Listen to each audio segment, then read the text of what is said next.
Russia থেকে তেল আমদানি বন্ধ না করায় অবশেষে ভারতের উপর শাস্তিমূলক ব্যবস্থা নিলেন ডোনাল্ড ট্রাম্প। বুধবার এক নির্বাহী আদেশে তিনি ভারতের পণ্যের উপর আরও 25% বাড়তি শুল্ক আরোপের ঘোষণা দেন। ফলে ভারতীয় পণ্যে মোট বাড়তি শুল্ক দাঁড়াল 50%। নতুন এই শুল্ক আগামী 21 দিন পর কার্যকর হবে বলে জানিয়েছে ট্রাম্প প্রশাসন।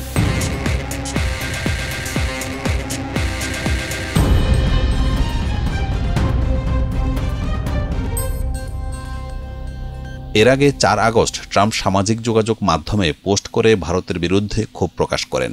তিনি বলেন, ভারত রাশিয়া থেকে বিপুল পরিমাণ তেল কিনে তা খোলা বাজারে উচ্চ দামে বিক্রি করছে এবং বিপুল মুনাফা অর্জন করছে। এমনকি ইউক্রেনে রুশ আগ্রাসনে হাজারো মানুষের প্রাণহানির বিষয়টিও ভারত উপেক্ষা করছে বলে মন্তব্য করেন তিনি। যুক্তরাষ্ট্র মনে করছে, ভারত রাশিয়ার সঙ্গে ব্যবসা করে পশ্চিমা নিষেধাজ্ঞা পরোক্ষভাবে লঙ্ঘন করছে।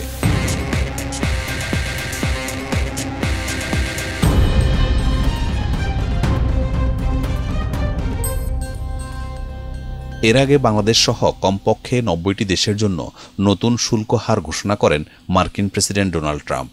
এতে দেশভেদে 41 থেকে 10% শুল্ক নির্ধারণ করা হয়। দর কষাকষির পর বাংলাদেশের শুল্ক 35 থেকে কমিয়ে 20% আনা হয়। দক্ষিণ এশিয়ায় 19% শুল্ক হার নিয়ে সবচেয়ে ভালো অবস্থায় আছে পাকিস্তান।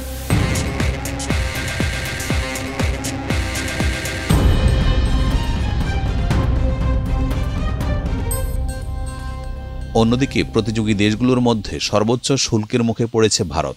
যুক্তরাষ্ট্রের সর্বশেষ রিসিপ্রোকাল ট্যারিফ পারস্পরিক শুল্ক তালিকা অনুযায়ী বাংলাদেশ, পাকিস্তান সহ অন্তত 50টি দেশের পণ্যে ভারতের তুলনায় কম শুল্ক আরোপ করা হয়েছে। ট্রাম্প সম্প্রতি ইউরোপীয় ইউনিয়ন, জাপান এবং দক্ষিণ কোরিয়ার সঙ্গে নতুন বাণিজ্য চুক্তি করেছেন, যা ভারতের উপর চাপ আরও বাড়িয়ে দিয়েছে।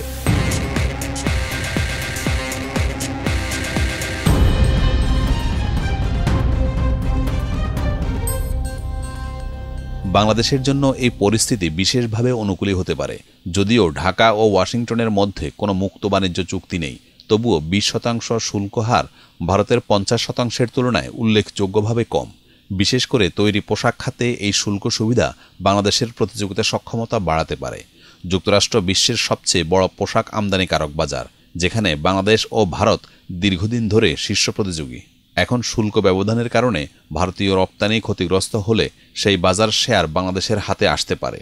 ঘোষিত নতুন শুল্ক হার আগামী 7 আগস্ট থেকে কার্যকর হবে।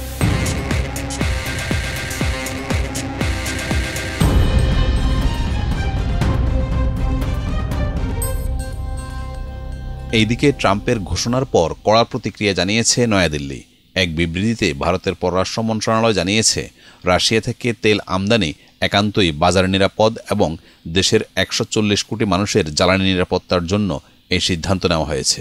যুক্তরাষ্ট্রের এই অতিরিক্ত শুল্ক আরোপ অন্যায়, অযৌক্তিক ও ভিত্তিহীন। পাশাপাশি তারা তাদের জাতীয় স্বার্থ রক্ষায় প্রয়োজনীয় সব পদক্ষেপ নেওয়ার কথা জানিয়েছে।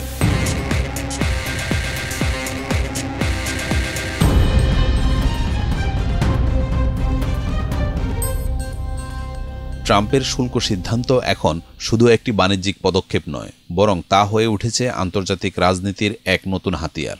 রাশিয়ার তেল ঘিরে তৈরি হওয়া এই অদৃশ্য কূটনীতিক যুদ্ধ কতদূর গড়াবে তা সময় বলে দেবে।